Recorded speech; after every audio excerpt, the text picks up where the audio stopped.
Chapter 5. Jump, then fall.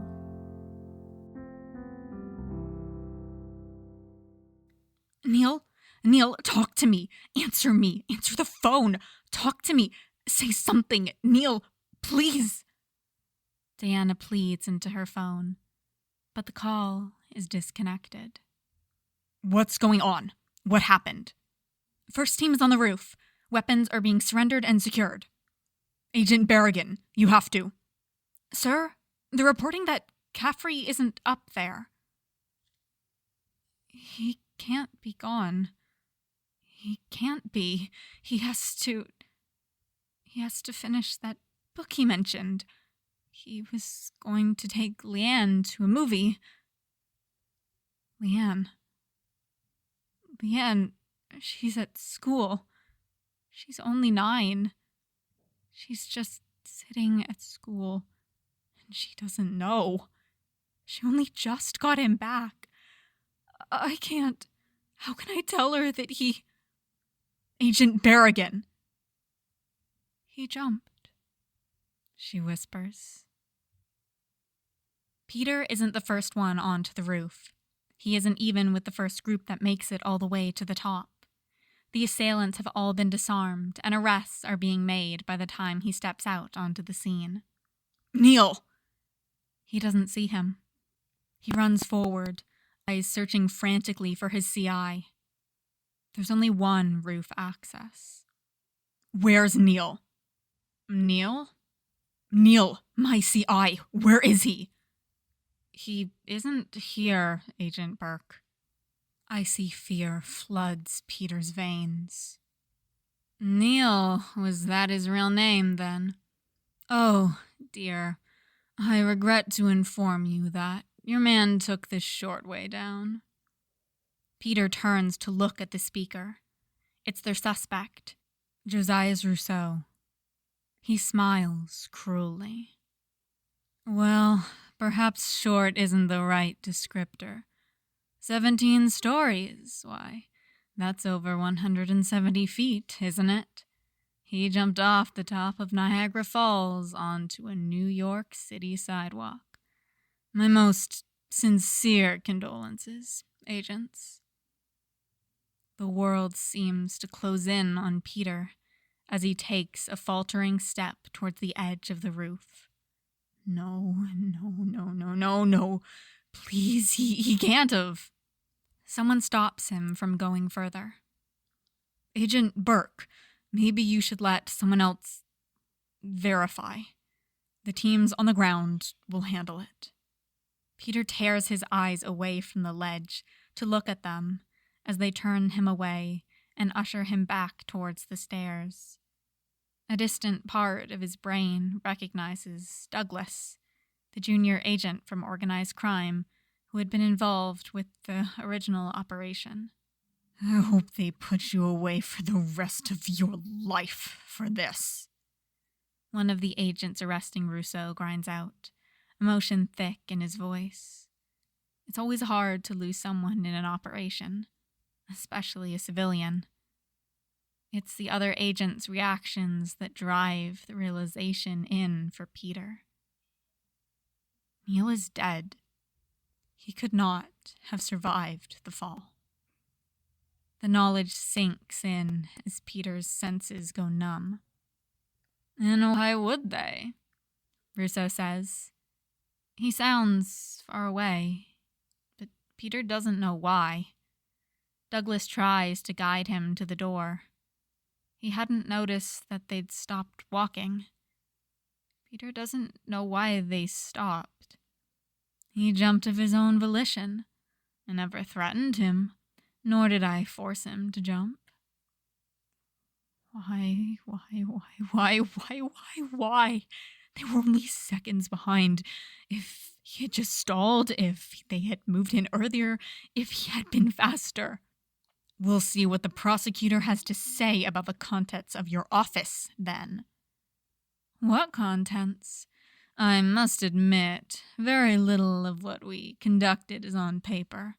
I'm quite passionate about the environment, you see, Agent. It's such dreadful timing. but we've had the terrible misfortune of a power surge just a few minutes ago, and I believe you'll find the contents of our servers quite unsalvageable." Peter stops short again. Another agent is swearing angrily. Someone else sprints for the door back into the building. Douglas tries again to steer Peter off the roof, but his legs won't move. His chest starts to burn. Neal is dead, and they might have no evidence to convict them with. Neal is dead, and it's for nothing. Damn, sure would be a shame if someone had backed up those servers. That smooth, sly, painfully familiar voice is like a shock to Peter's stunned system. He turns, and there Neal stands, at the edge of the roof, a small black drive held delicately between two fingers, and a sharp, cocky grin gracing his face. Jason feels the freefall for less than a second before his hands catch on the bar that circles the top of the building, jutting out a couple of feet below the top of the roof line. The catch jolts his shoulders, and his knees slam into the side of the building. That's gonna bruise, he thinks. His arms and shoulders twinge from absorbing the momentum of his brief fall. Damn, that should have been nothing. I'm getting out of shape. Shouts erupt on the roof above him. The FBI must have finally arrived. I've got to go free-running or something, I guess. It's been a while since I managed to get out and do something. A gunshot goes off, but only one. It's one of the law enforcement's firearms, not the automatics the traffickers were carrying. Jason's arms are starting to ache after a couple of minutes of dead hanging off the side of a skyscraper. Damn, I really need to train a bit. The commotion above him is dying down. Jason hears Peter call his name and begins to pull himself up. FBI teams are finishing the arrests. The agents dealing with Rousseau look stricken when he brags that there won't be anything in the servers. Jason's still not a fan of most law enforcement, and he likely never will be, but he won't let that stand. A fucking child trafficker does not get the last word, not while Jason Todd can still speak. Damn, sure would be a shame if someone had a backup of those servers. Peter turns around to face him, and the devastated expression on his handler's face pulls Jason from whatever else happens with Rousseau. He crosses the distance in a few strides. Peter, hey, Peter, you've got to breathe. His hands come up to his friend's shoulders. The agent's face is pale, and he stares at Jason. Breathe, Peter. You'll go into shock. The agent hitches a shallow breath. Jason looks up and around at the scattered agents. They're all watching him and Peter in various levels of distress. It's an expression he knows all too well. He turns to Douglas, the junior agent standing just behind Peter. Who did we lose? The young agent gapes at him. You? Shit, Jason curses, looking back at Peter.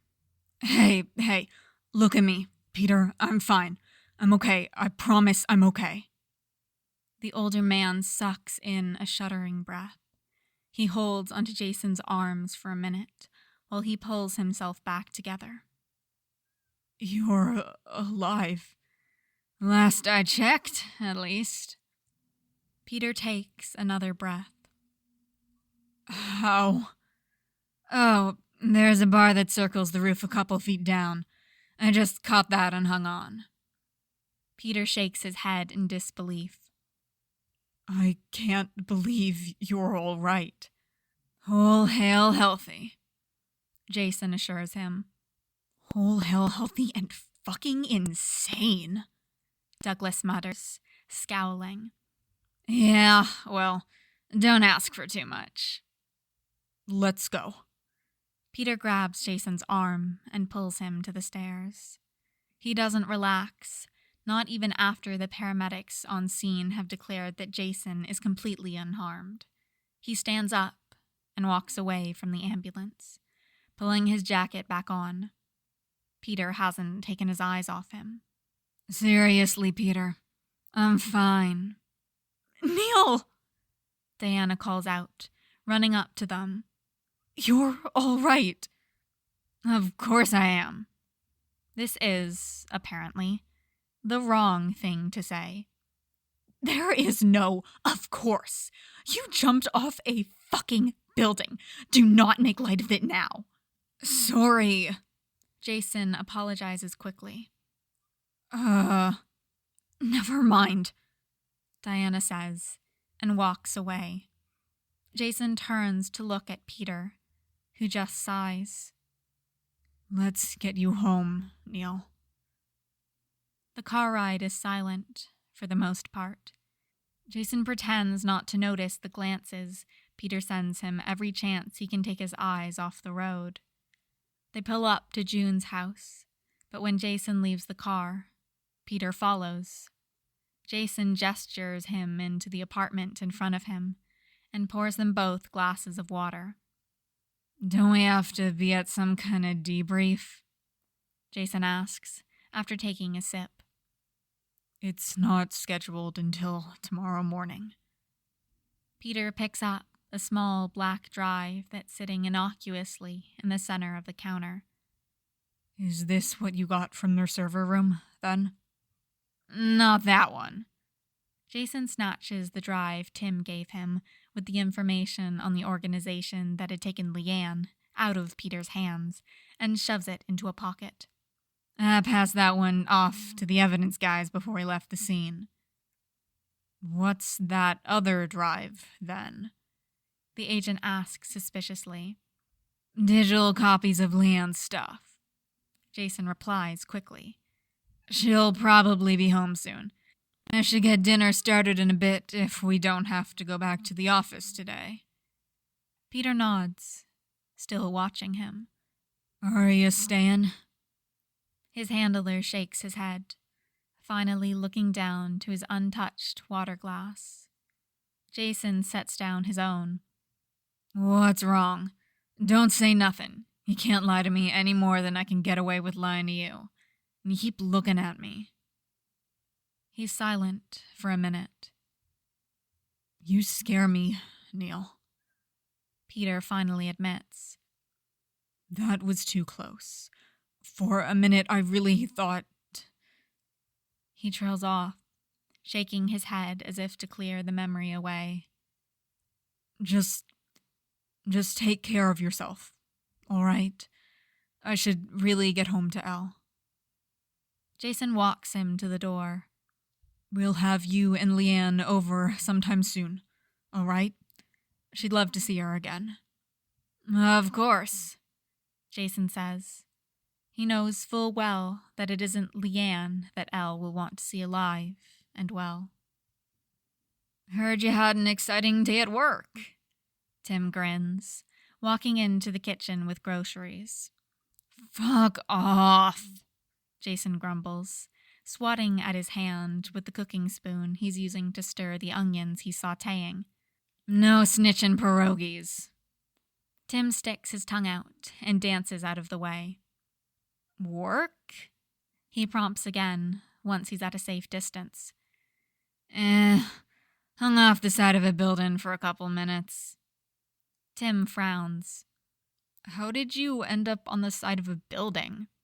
I jumped off the roof. Jason! Tim protests. Did you have any gear? No.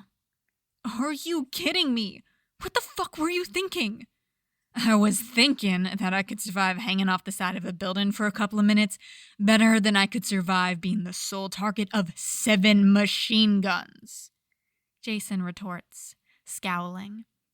Since when does white collar get into that much danger? Tim asks. Since organized crime borrowed their CI. I hate Ruiz so much. Timbers, you have no idea. Still, jumping with no gear? That's nearly as bad, Jay. I would have called for SB or Biz if I lost my grip. He reassures him. Tim goes back to the abandoned grocery bags, reluctantly mollified. Cass doesn't join them for dinner.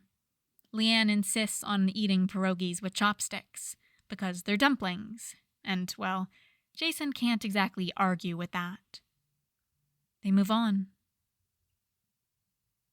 The white-collar unit does not move on.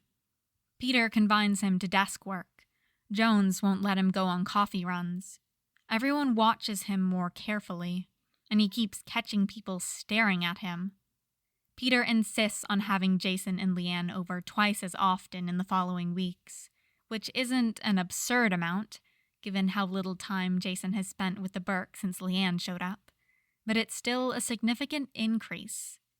He guesses that it's nice that people care, but he really doesn't see what the big deal is. His actual family hasn't mentioned the incident again, except to add it to their repertoire of teasing. Diana has been practically ignoring him since their joint operation with organized crime, and it's really starting to get on Jason's nerves. When Jones finally concedes coffee runs back to him, she refuses any. She doesn't speak directly to him when she can at all avoid it. He doesn't catch her staring at him the way the others do, but when they do, rarely, make eye contact, he sees anger and hurt there. This is fucking ridiculous. What did I do? He wonders. It comes to an end a couple of weeks after the rooftop incident. Caffrey, Berrigan, my office, please. Peter calls out across the bullpen. Jason glances over at her as they stand and walk up to their superior's office. Peter holds the door open for them to file inside and closes it securely behind them. They sit down in silence, Peter eyeing them both from behind his desk. Finally, he speaks. This has gone on long enough, you two. Sort it out. He stands up to go, but Diana stops him. I would prefer if you stayed. Peter sits back down. No one speaks. This feels a little too much like sitting in the principal's office, Diana eventually says, breaking the silence. I wouldn't know, Jason snips. I was a model student. Peter sighs. Both of you are affecting the work environment. Diana started it. I started it? You're the one who jumped off a building while you were on the phone with me. That's what you're mad about? It's been weeks. I'm mad that you don't seem to care about it at all. I thought you killed yourself, Neal, and you're surprised that it was upsetting for the rest of us? Why would you do that? I don't know. Maybe because the other option was high-caliber bullets from machine guns. This is exactly what I am talking about. You're so callous about it. I thought you were dead for 3 minutes, and the last thing you fucking said to me was that your middle name was Peter. Your middle name is Peter? Peter asks incredulously. You'll never be able to prove it, Jason grumbles. He runs a hand down his face. I didn't think you'd still be hung up on that. Nobody cared this much last time. The last time you attempted? Diana asks, horrified. No, that's not what this was. The hell does that mean, then? The last time I almost died on the job, that's all. I'm sorry for scaring you, Diana. It was a terrible position to put you in, but I knew the bar was there, and I knew I could catch it. It was a risk, but a significantly lower one than the firing squad on the roof. No, you don't get to distract me from what you just said with a nice apology. What do you mean, the last time? Jason is silent. He refuses eye contact, looking instead at the wall behind Peter's head. He doesn't know what to say. His colleagues are looking at him expectantly, but he doesn't have an answer for them. What he'd meant by last time, when it slipped out, was when he had actually been brutally murdered at the ripe old age of 15. He could not exactly say that to Peter and Diana. There aren't exactly OSHA standards in the kinds of jobs I've worked before, he finally says. He can tell from Peter's face that it's too vague a statement to get away with. But surprisingly, he lets it go. His handler's expression softens just a fraction.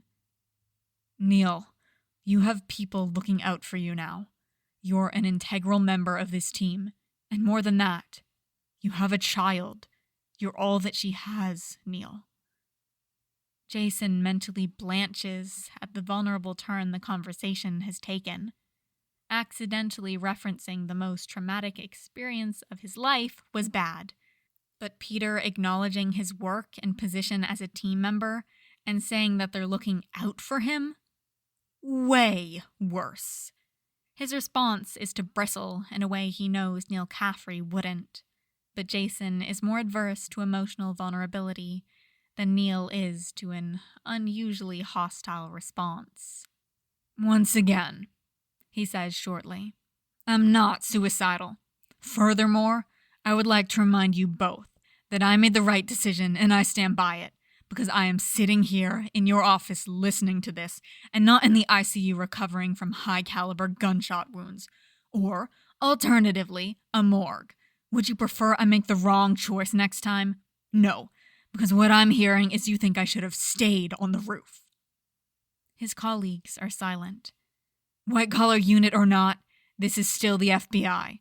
I assessed the risks and reacted accordingly, and everyone left that building alive. I did my job. I completed the mission.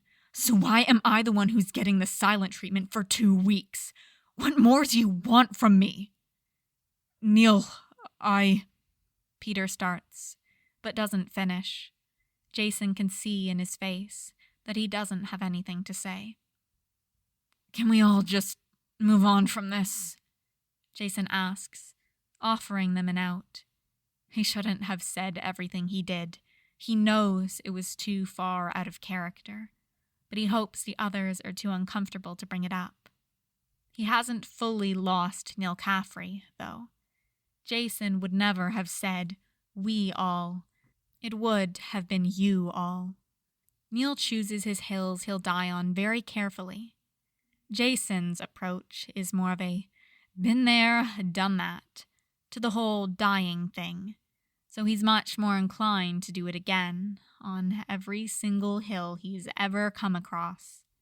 Neal will concede pretty much anything to keep the peace in the FBI office, though, so Jason lets it go with a sigh. Great. Fantastic. Good talk. I need some air now.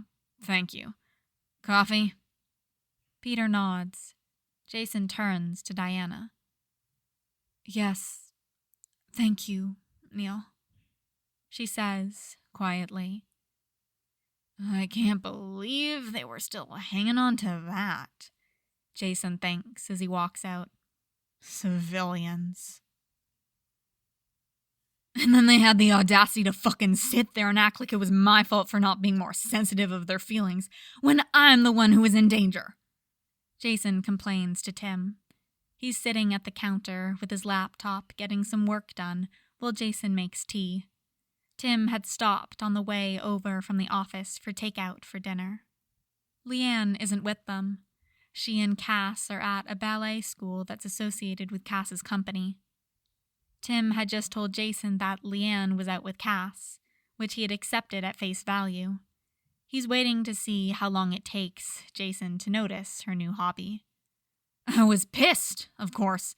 I let slip something about nobody caring this much last time, and then they tried to turn it into some kind of fucking intervention. Yeah, it sure sucks when people care about you, Tim says. I would care if you jumped off a building. Do a flip next time. Jason pauses in stirring his tea to stick out his tongue at him. That's just it, Timber. It wasn't about me at all. They were just wrong about how they've been treating me and didn't want to admit it. Can't relate. Nobody has ever maltreated me and then refused to admit it before. It's a foreign concept to me. Jason throws a spoon at him. Tim catches it, and it devolves into a minor cutlery fight, which lasts until Tim accidentally knocks out one of the kitchen light bulbs, and they call a truce to pick up the shards of broken glass.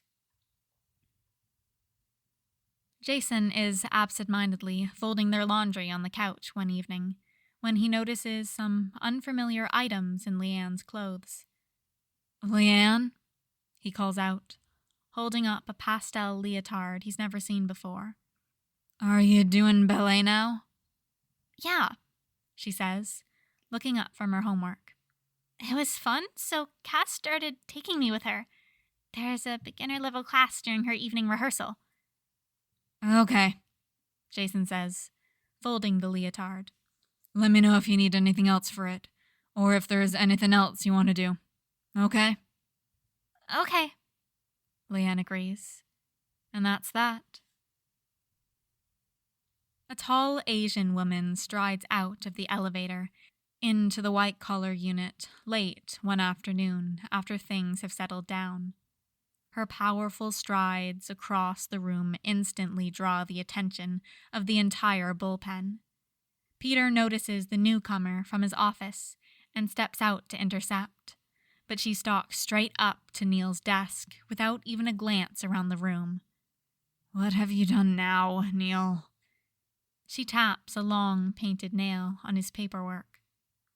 Where the hell is my kid, Caffrey? There's an audible intake of breath as every agent on the floor who has been blatantly watching and listening since the mysterious lady stepped out of the elevator realizes that she's an ex, and not just any ex. This is the mother of Neal's child. She's at ballet, he responds coolly, without looking up. Which you already know, since you've been following us for the last 3 days. A ballet studio outside your little radius, alone and unprotected? She's at a ballet studio with her aunt, he says, finally looking up. She stills and her eyes narrow. Did you think you would know she was there if she didn't want you to? Fine, the woman says shortly. Neal leans back in his chair. Got any more baseless complaints, or are you finished disrupting my workplace? Oh, darling, I'm only returning the favor. I had to drop 4 separate contracts once I got wind of this. It's really too bad your daughter wasn't higher up on your priority list. Maybe this never would have happened in the first place, Neal replies. Watch your tongue, she hisses, leaning down over his desk. Watch your back, he snaps back, scowling. Are you finished yet? For now. You'll be seeing more of me, and you and I need to have a little chat about our shared interest. She moves quickly, pressing a kiss to Neal's lips that he jerks away from, before straightening up, a cruel smile on her face. I'm taking Lian out for dinner. Have a good evening, Neal. You're the fucking worst, Jade. He wipes at his mouth. You could have just asked. Peter stares after the woman as she leaves, stunned. He turns back to look at Neal, but he's gone too. He finds him in the men's room, rinsing his mouth in the sink. That bad, huh? He asks. Neal looks up at him. Peter, you have no idea. Elle is shocked when Peter tells her what happened that evening. His ex just showed up at the office? He was not happy to see her. I found him literally washing his mouth out after she kissed him. Elle frowns in concern. Maybe you should go see him, hun. It seems like the relationship ended badly. I bet he could use some company if she showed up again, especially if she drops Lian off later. You can pick up some drinks on the way over and stay with him until they get back. Neal doesn't drink anymore, he reminds her. Not since Lian started living with him. But I'll go check up on him. Peter knocks on his friend's door, but gets no response. He calls out and gets a vague sound in response, so he lets himself in, concerned. Neal isn't in the main room.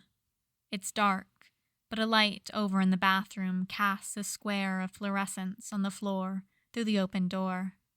He finds his CI curled up on his bathroom floor. Neal, are you all right? He asks, concern growing. Hi, Peter. Neal greets weakly. What's wrong? Are you sick? She fucking poisoned me, he whines. It was her lipstick. She... what? Peter exclaims. I'm calling 911. Don't, he grinds out. I'll be fine by morning. She poisoned you, Neal. I'm having her arrested. Don't, he repeats. She's just proven a point. Neal, this is... You're being ridiculous. I'm calling the police. It'll be fine by morning. It's already most of the way through my system. Really, it's not a big deal. Neal, he says, crouching down to look his friend in the eyes. Neal, this is domestic violence. You know that, right? There's nothing domestic about Jade, the con man mutters. Don't get the cops involved, Peter. It's not going to happen again. And I won't press charges even if you could manage to arrest her. So don't bother. I can't let something like this go. They could take Lian, he says quietly. I can't risk that. I'll risk a lot of things, Peter, but never her. Please, let this one go. Peter Burke is a lot of things. He's a special agent in the FBI with a high position in his division and an accomplished career. He's one of the foremost experts in the country in his specialty, though he sometimes feels that is lost when he stands next to the man crouched over in pain on the floor in front of him. He's a devoted husband to his wife, Elizabeth, who means more to him than anything else in the world. He isn't a father. He lets it go. Lian leaves her ballet school with Cass after her class is finished, but instead of turning towards home, they head south through the garment district. More dancing clothes, Cass says, opening the door to a small shop for Lian. For me, and for you.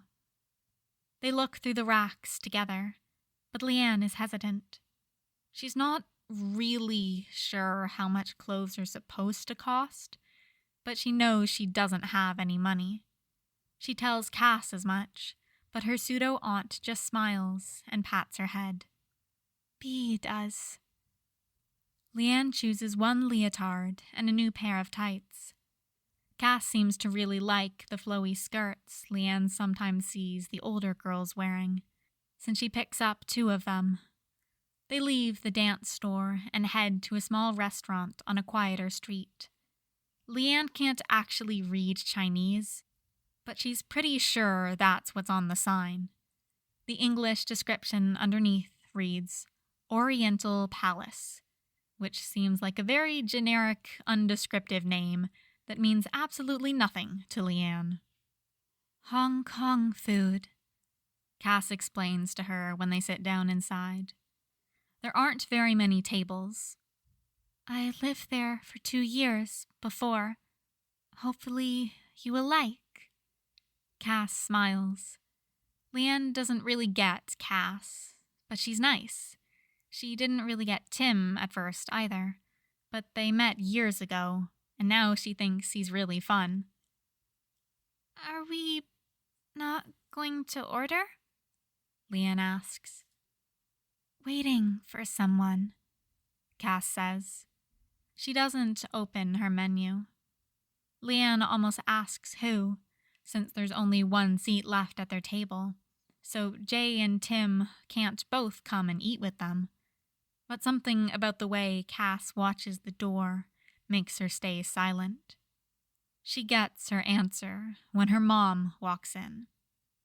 Hello, sweetheart, her mom says, kissing the top of her head briefly before turning to Cass. Both of their postures have changed, Cass relaxing into her chair and her mother standing straighter. They stare at each other for a moment. Lian's mother moves first, inclining her head ever so slightly. One who is all? She says in what Lian recognizes as the League dialect she had grown up hearing around her mother. Cass is fine, her aunt says, smiling. Her mom sits down. Now, darling, she says, turning to Lian, who finds herself smiling despite her lingering anger at both her parents for sending her away. She really does love her mom. Tell me about New York. You've started practicing ballet. Lian launches into her tale of snow days and coding and homemade bread, regaling the last couple of months that she spent in the city. She'd missed her mom, but the part of her that's still mad at her bumps Cass to the top of her coolest aunts list. Lian hugs her tightly, standing outside the restaurant when they've finished their meal. Jade returns it, smoothing down her daughter's hair.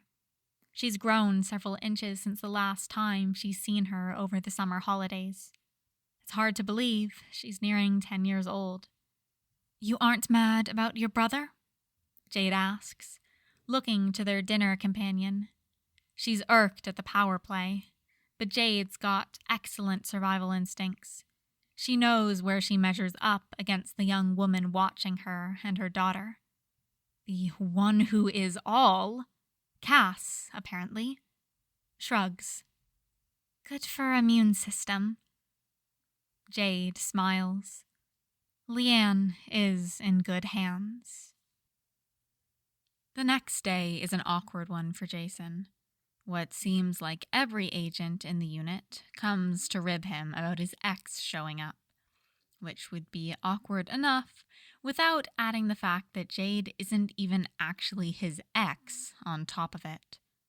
At a juxtaposition with what are Peter's concerned glances that he's been fielding since their drive to work. His handler tries to bring up what happened the night before, once during lunch, but Jason shuts it down completely, ignoring the attempt. Peter doesn't try again, but he sends more pitying and concerned looks the whole way home. Jason gets 30 whole minutes of silence before Lila knocks on the door to the balcony. Lila, he greets. You said you had info? Yeah. I got those forms from the dock boys and the profile on the new shipping opening at the end, the next row to Kaylee's. Am I sending anything back? She slings her messenger bag down off her shoulder, looking around. It's the first time she's been to his apartment. Nice place, boss. Have a seat. Jason gestures her to the table. I gotta grab a package for you to hand off. You wanna water or anything? Nah, gotta run after. Jason's just stepped back into the kitchen from his closet with the package in hand when the balcony door opens again from the outside. How was your evening yesterday? Jade asks, gliding into his kitchen. Lila stiffens. Fuck you, Jason replies. Jade smiles. Why did you have to pick a fucking League assassin, Roy? What the fuck were you thinking, dude? Oh, Interesting, she says, eyeing Lila. I see you have a guest. I guess this will just have to be brief, then. Don't rush on our account, Jason says genially, standing and moving to the cabinet. Lian is always a higher priority than business. Water? Tea? Got anything stronger? She half jokes, dropping languidly into a chair. Not with Lian around, no, he replies lightly, and sets the kettle to boil. It would hardly scar her. Sure, Jason offers, but I know her father, and I knew mine. He can feel both pairs of eyes on him as he reaches a little used tea set down from the cabinet. The small crystal cups, filigreed in gold, are typically reserved for his youngest brother, but Jason thinks they'll prove his point today. The set was a gift from Damien's mother, Talia Al Ghul, Jade's boss. Lila sits frozen in her seat. Jade doesn't acknowledge her presence. Jason pours the water in and brings the tray to the table. Taking business over tea? She raises an eyebrow. Is Lian merely business to you, Jade? He responds in kind, pouring 2 cups and giving them to his guests before pouring his own. You really mean that, then, didn't you?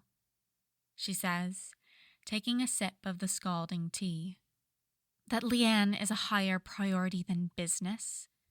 Why are you surprised? It's not the typical sentiment I've gotten from either side of things the last few years. If I recall correctly, it wasn't her father who dropped her off without warning on a man she had never met, who did not know she existed, at the ripe old age of 5.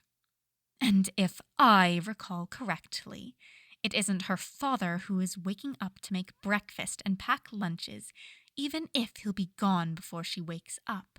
It isn't her uncle who's teaching her how to hack through his own firewalls. It isn't her aunt who's taking her to ballet classes. It isn't her father who's paying a sweeper to babysit her at school. Which is my second question. Where is he?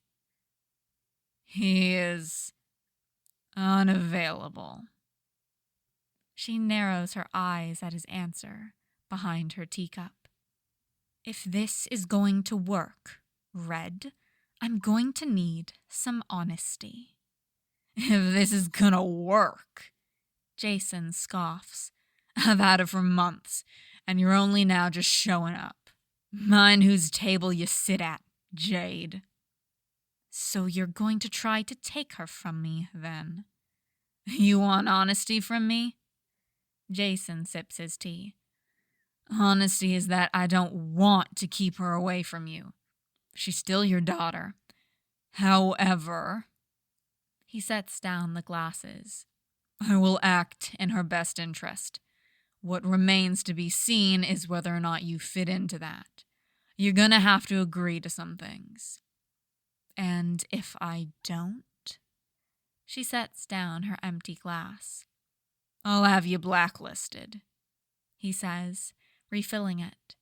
She examines the golden filigree lacing around the clear crystal cup. What are your conditions? You don't take her out on jobs until she's 16. Jason starts. You can train her all you want, but if she doesn't want to follow in your footsteps, you don't make her. I don't care what you do with your career. I don't care what you do when she isn't there. But when you're with Lian, you're her mother first, and everything else second. And you will hold yourself to the same standards? I'm not her father. Oh, Jaybird, she says, and finishes another cup of tea. I think you are. She smiles. Here's my counterpoint. You, in turn, keep her out of your family business. She will not be going anywhere, not in Gotham and not in Star. Done, Jason agrees. Lian stays with you, she continues. No boarding schools, no au pairs, no butlers. Her smile is a challenge. You want to raise my childhood. You raise her, then, and you don't push me out of it. I will be involved. I want all of the relevant information. I will be included in decisions. You want getting child support, Jason says dryly. Oh, you aren't either, Jade laughs. But I'll pay you back regardless. Now. Her smile drops, eyes cold.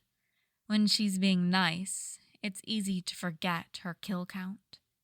When she looks like this, it's impossible to forget it. Information. What do you want to know? No jobs until she's 16, you said. That's quite a long time frame. Where's Roy? Jason sets down his cup. Roy's entire team's been missing in space for over a month. I see, she says. Keep me informed as to how Lian got to New York. Has it been handled? Legally, yes, Jason says, and pauses. The small drive Tim gave him sits like a lead weight in his pocket. In the right hands, or wrong hands, as it were, it would be good as a hit list. In his mind, he sees Lian's tangled hair and bruised wrists on the night she found him. It's not a difficult decision to make. But the rest is up to you. He slides the drive out of his pocket and sets it on the table between them. That will have what you need. She takes it. They finish their tea in silence. Jason offers her more, but she refuses it. I'll be around, Red, Jade says, and walks back to the balcony doors. She looks back over her shoulder just before stepping outside. A pleasure to meet you, Lila. I do hope your employer's faith is well placed. Jason half rises out of his seat at that, but Jade's already gone. If anything, I mean anything, happens to you this week, you call me, Jason says, turning to Lila. Lian's mom is the fucking Cheshire? She asks, eyes wide. What the fuck, boss? Sorry. She apologizes quickly. Jason laughs. Jason is finally alone in his apartment later that evening, Lian home and in bed, when he gets the message from Lila. I forgot to hand over the paperwork, boss. L. Just give it to me tomorrow before school. R.H. It's been a long week. He misses his best friend. Things settle down again after Jade's visit. He still gets teased at the office, but he's used to being the butt of the FBI agent's jokes. Tim and Cass keep a bit closer of an eye on him and Lian while Jade was in the city, but she seems to have moved on, at least for a while. Lian mentions once while they're cooking dinner together that her mom said she would be around more, but it's anyone's guess what Jade means by more. Lian seems to be liking her ballet classes, as she's out with Cass multiple times every week. He's not a big fan of her being outside of his radius, thereby out of his reach, but there's no one on the planet he would trust more to protect her than Cass.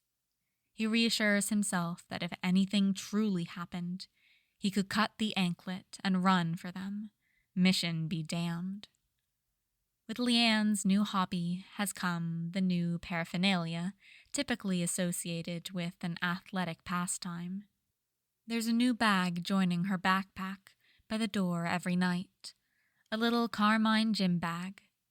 Jason pretends that something in his chest doesn't hurt every time he sees that shade of red.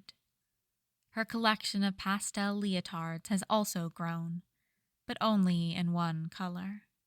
The color correlates with my class level, Lian explains over dinner. So when I move up to the next 2 classes, I'll have white leotards instead of light pink, and the level 3 class has light blue.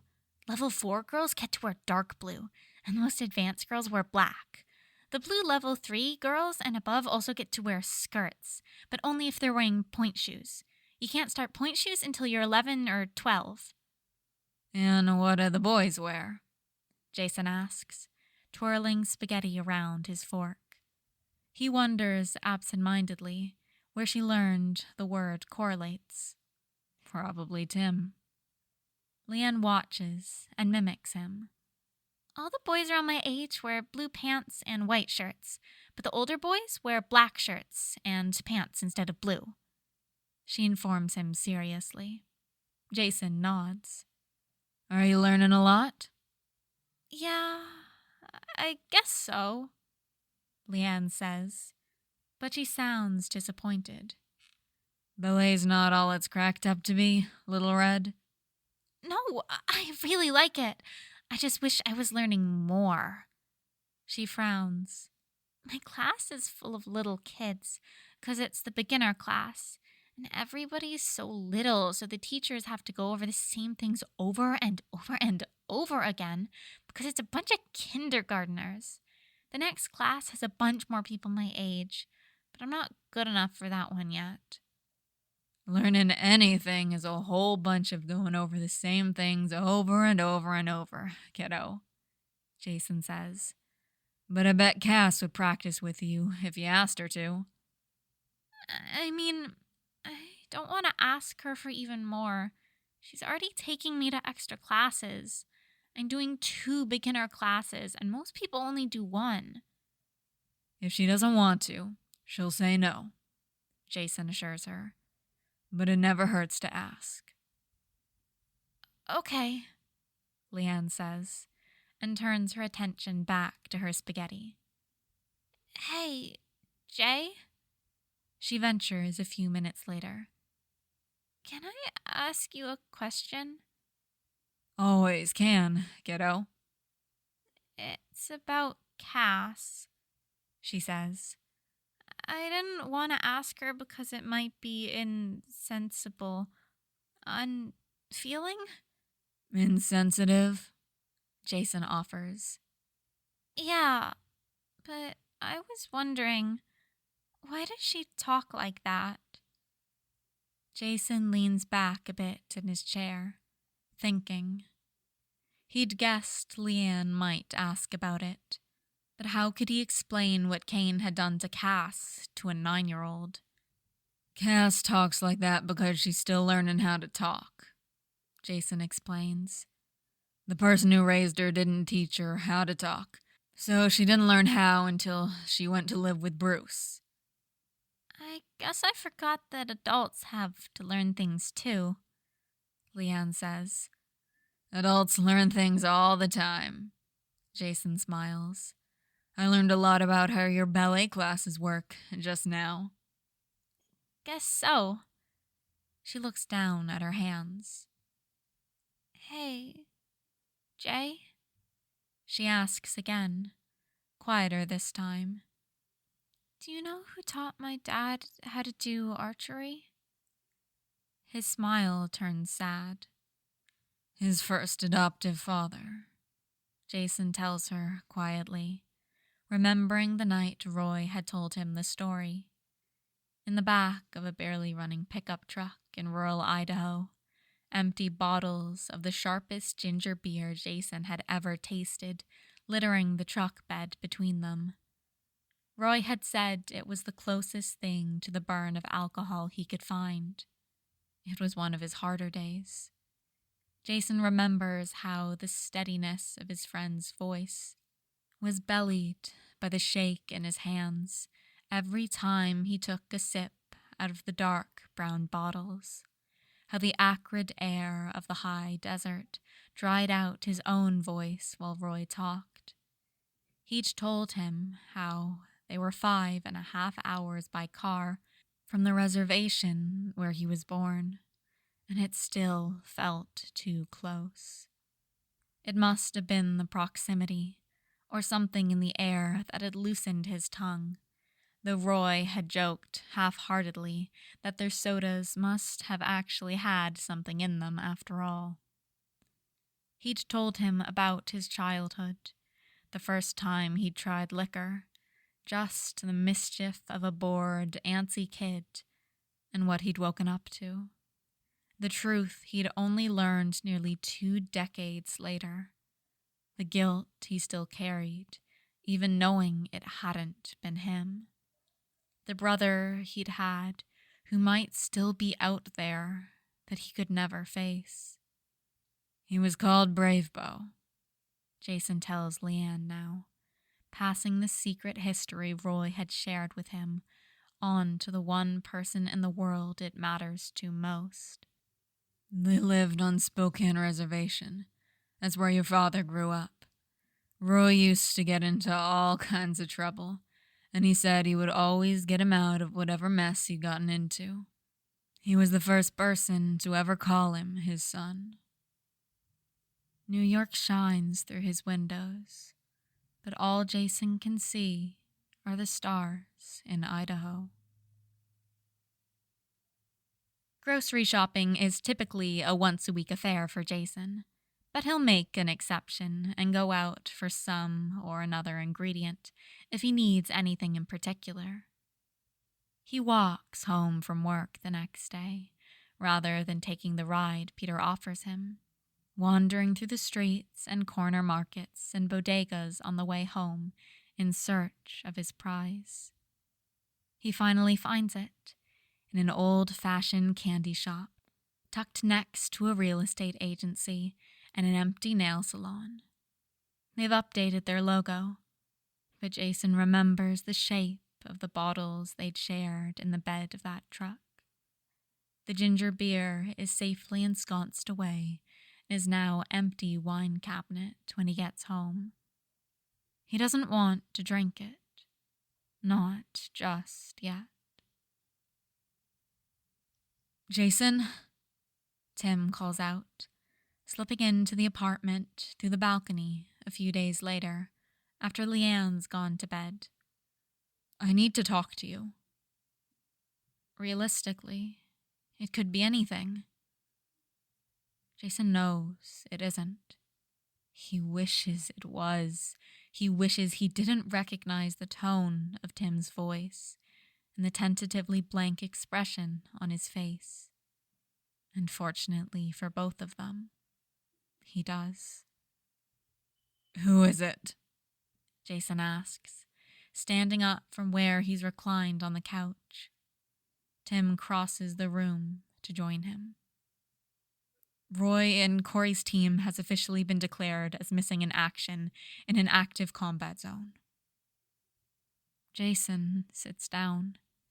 His normally racing thoughts are silent, replaced with an image of Roy's smile and impressions of the color red. What have you told Lian? Tim asks, sitting down gingerly next to him. Nothing, Jason says, face in his hands. She already knew he was going off-world, but I haven't said anything about the other stuff going on. Jason, Tim starts hesitantly. You have to tell her. She deserves to know. No, he says. How do I tell her he isn't coming home? Yet, Tim interjects. He isn't coming home. Yet. Your optimism is something I've never been able to match, Tim. You used to. I used to be a lot of things. Don't call it optimism, then, Tim says. Call it hope. Baseless, unfounded, and irrational. Jason tilts his head back to stare at the ceiling. I guess hope is all it can be. He sighs. Yet. Roy isn't coming home. Yet. They'll find them, Jay. Tim says with a surety that Jason knows he doesn't actually feel. And what if they don't? Then, when your mission here is over, you find Lian a school in Gotham. You drive her to ballet and archery and whatever else she wants to do. You watch her grow up and go to college and find her place in the world. You co-parent with Jade and bicker with Oliver and Dinah, and you never let her forget who Roy Harper was. You're the only one who can give her that, Jay. I'm not really her father, Tim. Damn, Tim scoffs. For someone whose entire family is adopted, you sure seem dismissive of adoptive families. That isn't... Yes, Tim cuts him off. It is. They fall into silence. You are being awfully dismissive of your relationship with her, he says. She's lived here for months. If it were anyone else's kid, you would have signed papers already. If it were anyone else's kid. But Lian isn't just someone's kid. She's Roy's. She already has a father, Tim. And I can't do this if he isn't coming home. I have to be a placeholder. Because if I'm not just a placeholder, then it means I'll never see him again. What do I tell her? Jason finally asks. Tell her the truth, Tim says. And tell her to hope. Jason knows he's been too withdrawn at work the next day, but he claims a headache, and Peter lets him go to June's doorstep with a promise to drink water and take Advil. Tim bows out with an excuse about a meeting. He'd asked Jason if he wanted him there, but Jason thinks they ought to have this conversation alone. Hey, Lian, come sit with me on the balcony for a bit. What is this? She asks when he hands her a bottle of the ginger beer. It's spicy ginger soda. The idea of spicy soda is interesting enough to a 9-year-old for her to try it, and she seems pleased enough with it. They sit on the balcony with their sodas, watching the city. I used to always drink this with your dad. Lian sniffs beside him. He turns to see her face scrunched, squeezing her eyes against tears. Hey, come on, Little Red. What's going on? What's wrong? He slips out of his chair to kneel in front of her, pulling the glass bottle from her clenched hand. She sniffs again, shaking her head. He's dead, isn't he? She whispers. Tim was all weird today, and the soda. Her voice cracks, and the tears fall. Hey, no, we can't think like that, Jason says, putting a hand on her shoulder. She pitches forward to the edge of her chair and throws her arms around his neck. He's missing, Lee, but nobody's saying that he's dead. They just have to find him, all right? He's still gonna come home. He brings his hand up to pat her hair. But what if he doesn't? She hiccups. What if he doesn't come home? Jason doesn't know what to say. He doesn't know how to comfort Lian when he's been asking himself the same question since Tim first gave him the news that Roy's team was missing. He doesn't know how to give her the answer he doesn't have. Tell her the truth, Tim's somber voice advises. And tell her to hope. I don't know, Lee, he admits, pressing a cheek into her hair, holding on to her as she cries. I don't know what we'll do then, but I promise we'll get through it together. And until then, we have to believe in him, okay? That doesn't help, Lian sobs. I'm not that stupid. I know that just believing in him won't make him come home. It doesn't work like that. Hope isn't some magical thing that just fixes stuff. Oh, Lian, believing he'll come home isn't to help your dad, honey. It's to help us. Hope isn't for other people's sake. You have to hope for yourself. Hope is something for you. Jason can feel Lian's tears soaking into his shirt collar. He tells himself the burn in his throat is from the ginger beer.